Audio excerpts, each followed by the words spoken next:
It was a magical crystal orb. Whoever wore it would have their combat power doubled, with no side effects. After appraising it, the auction house president was visibly shocked. The world's most renowned magic-enhancing orb only increased power by 50%. Yet Cheng Xiaoyu's orb shattered that record with a staggering 100% boost. The president immediately asked if Cheng Xiaoyu truly intended to auction it there, promising to secure the highest possible price. Cheng replied that he needed to think about it. As it turned out, Cheng needed to craft the divine artifact of life to awaken his mother, who had been in a deep sleep for years. To do that, he had to conquer Demon City as fast as possible. That meant buying equipment that could resist fire damage, but he had no money. The best option seemed to be selling the greedy spider. Hearing Cheng's needs, the auction house president led him to the warehouse. An entire wall was filled with fire element defensive gear. He asked if Cheng saw anything he liked, but Cheng, more intrigued by the glass case, asked how such a thin barrier could protect such high-level items, especially when there didn't appear to be any other security systems. The president explained that the glass case was reinforced unbreakable even if attacked at full force by an rank hunter. He encouraged Cheng to try, joking that if he broke it, he could keep the gear inside for free. Tempted by this opportunity, Cheng powered up his mana, ready to smash through the glass and score some free gear. Startled, the president rushed to stop him. "Wait, I was only joking. If you really break it, the Hunter Bureau's elite squad will be here in no time." It turned out the auction house had a protection agreement with the Hunter Bureau. To ease the awkward tension, Cheng turned toward the weapons section, saying he'd rather pick out a weapon that suited him. After Cheng left, the president noticed a crack had actually formed on the protective glass. Cold sweat beaded down his back as he stared at Cheng's retreating figure. He didn't even touch it. Who is this guy? Elsewhere, Cheng casually picked up a short sword and asked for the price 180,000. He was stunned. This sword's stats aren't even as good as the Night Slayer I bought in the system shop, yet it costs this much. He handed over his own Night Slayer to be appraised. The staff member only touched it and immediately said it could sell for at least 600,000.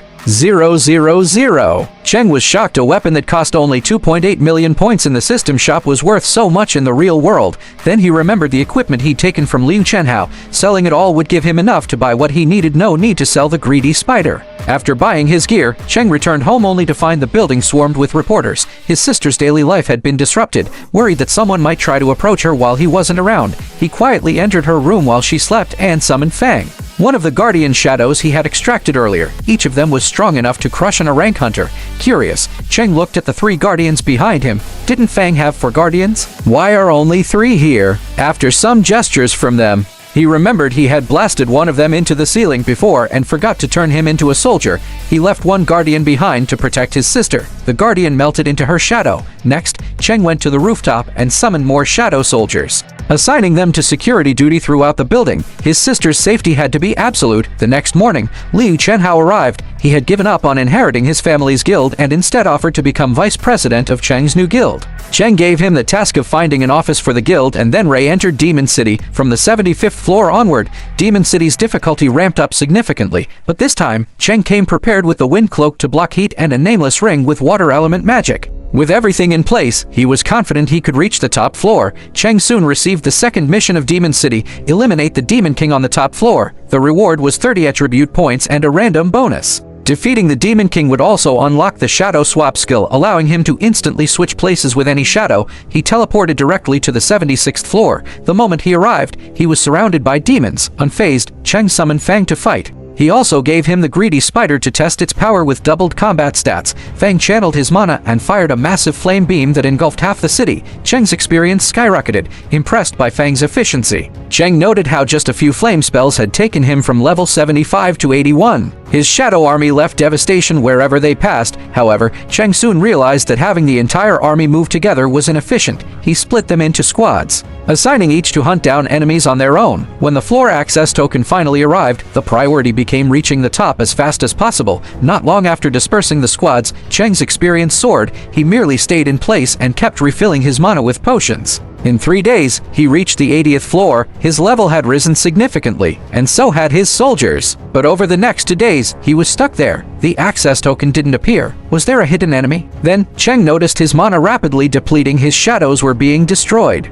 He traced it back to King Ain's team. Somehow, an enemy strong enough to defeat King Ain had appeared. He had no choice but to destroy Ain's team to prevent further mana drain. But soon, the ORC squad and Yegret's squad were also defeated. Then Cheng noticed something. Yegret's path had a Fang squad stationed nearby, yet the demons bypassed it and attacked the others instead. Were they targeting weaker squads on purpose? That meant the demons could analyze weaknesses. Intelligent demons. If they had intentionally attacked the ORCs, their next move would be White Bear's squad. Cheng set up an ambush in advance. Sure enough, a noble-led demon squad soon appeared. They overwhelmed White Bear's team, who stood no chance. Cheng dropped his invisibility and faced the demon knight. The knight charged with his spear, but Cheng dodged with a sidestep and kicked him in the head. Earning experience from the kill, he swiftly eliminated the remaining two knights. The lone noble demon, shaking in fear, stared at Cheng's terrifying power. Cheng grinned wickedly. I've always wondered, can demons feel fear? Now I know. He lunged forward, slashing the demon's sword in half and grabbing his throat.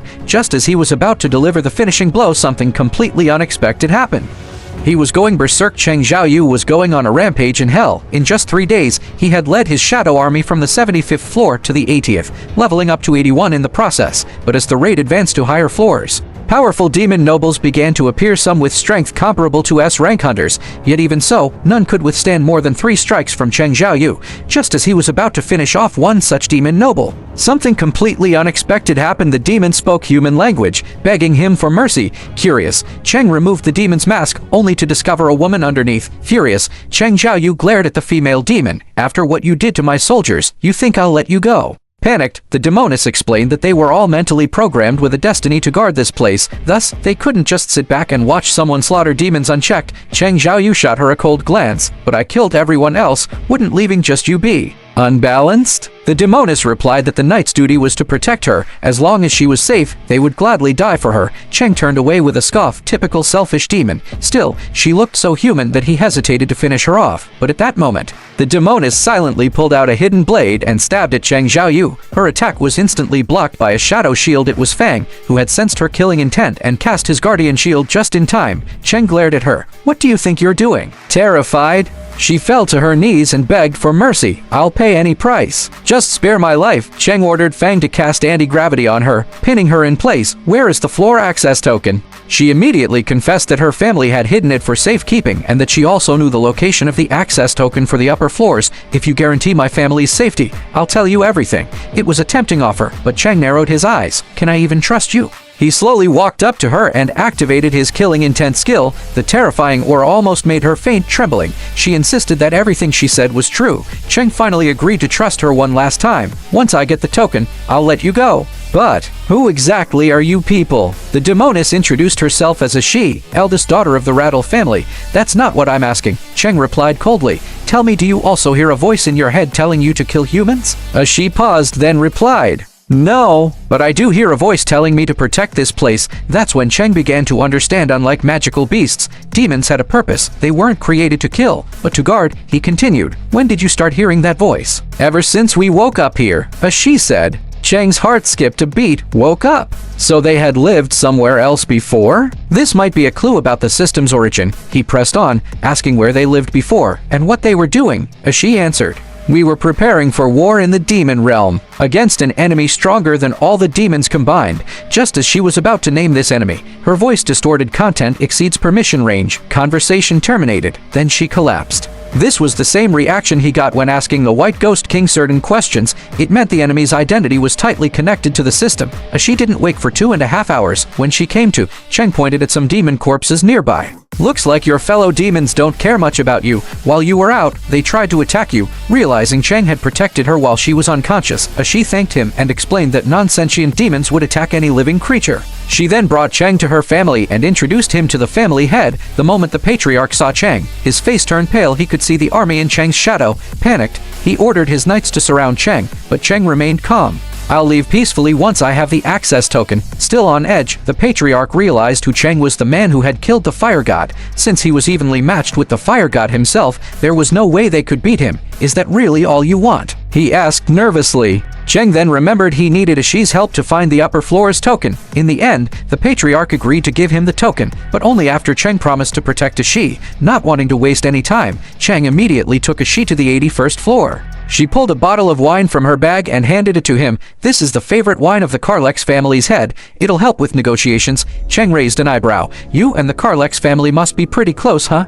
She denied it. Nobles in the demon realm fight constantly over rankings, but they do try to negotiate when possible. Cheng smiled. Good. Wait here. I'll go negotiate. Minutes later, the Karlex family's castle was in flames after wiping them out. Cheng leveled up to 87. Ygritte also reached the threshold for promotion. With Cheng's permission, Ygritte advanced from knight to warlord, his aura now radiating S-rank power. Thanks to this peaceful negotiation, Cheng made his way to the 90th floor, as she warned him that from here on, high-ranking nobles were in charge far stronger than those before, but if he negotiated well, maybe they'd hand over the access tokens like her family did. Cheng sighed. If I were weaker, would you guys even talk to me? Didn't you say demon families fight constantly for rank? This time, I'll make sure the Rattle family ranks number 1. As she blushed, why are you letting my family off? Cheng grinned, because I like you. Ashi's face turned bright red, thinking he had fallen for her. Meanwhile, Cheng wondered, do I really give off the same dumb vibe as those other love-struck idiots? Just as Ashi had warned, the monsters after the 90th floor were stronger and more numerous. Even with his new level, Cheng's mana fluctuated wildly. His shadow soldiers were constantly being destroyed and reborn. Forced to fight himself, it took him 15 full days to reach the 100th floor of the Demon Tower, but the moment he stepped inside, a massive dragon soared toward him and landed right in front of him. Looking up, Cheng saw a terrifying figure standing on the dragon's back. The aura it radiated sent a chill through his heart. There was no doubt, this was the floor's boss, the Demon King Balin.